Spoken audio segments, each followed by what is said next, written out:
Good evening. There is a town in India where some people go to die.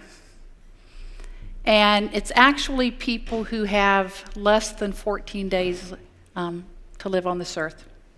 And they go to this man's house to live out their last 2 weeks of life.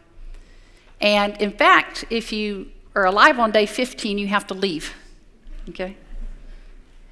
And these thousands of people that have gone to this town and stayed in this home have been interviewed about the end of their life. And repeatedly in these interviews, people have said, I can peacefully die if I have the opportunity to address, engage in some issues, some conflicts that I've had with others in my life, whether that's a sibling, a coworker, a former neighbor. And if I can engage in that conflict, manage that conflict, talk to these people, then I can peacefully die. So I want to share 3 points with you related to conflict. First, what conflict is and what it is not. Secondly, managing ourselves when conflicts arise. And thirdly, engaging in conflict.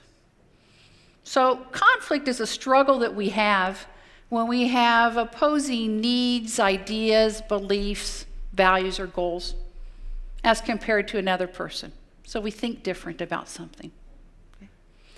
And most of us in this room have been told 2 particular myths related to conflict. One of those is that we shouldn't have any conflict. And that's untrue. We average anywhere from 5 to 9 conflicts per day. Okay? And the second myth is that if we have conflict, then by golly, we better annihilate, we better destroy the person, the entity, the country that we have a conflict with. And that's untrue. What is true about conflict is that conflict simply is. It's neither good, it's neither bad, it's how we engage in it that is constructive or destructive. Point 2, engaging in conflict. Typically when we do have to, or managing conflict, we have to manage a conflict, we think, tell me what to do so I can make that person behave the way I want them to.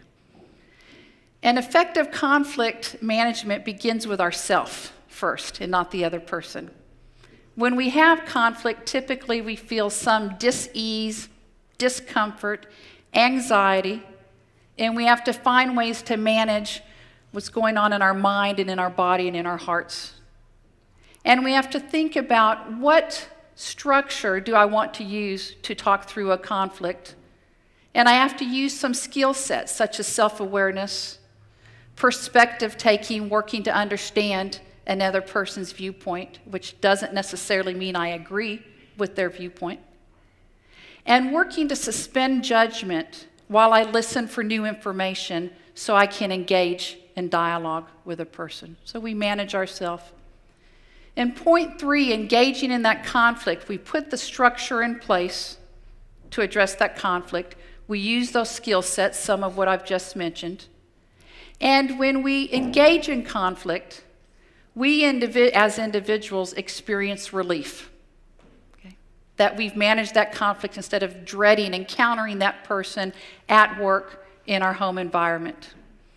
Secondly, the person or the people we have in conflict, or that we're in conflict with, they tend to trust and have greater respect for us when we work through the conflict.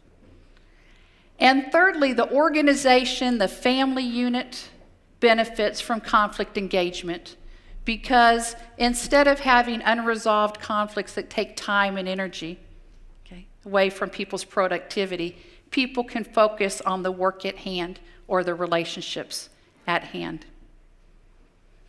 So my hope for all of us is that as conflicts arise, we will manage ourselves, we will think about how we're going to engage in those conflicts, we will experience relief, others will experience relief, individual, personal, and organizational units will benefit, and hopefully we engage in this conflict so that we can address them now versus waiting until the last 2 weeks of our life. That's how we can achieve peace over the course of our life. Thank you.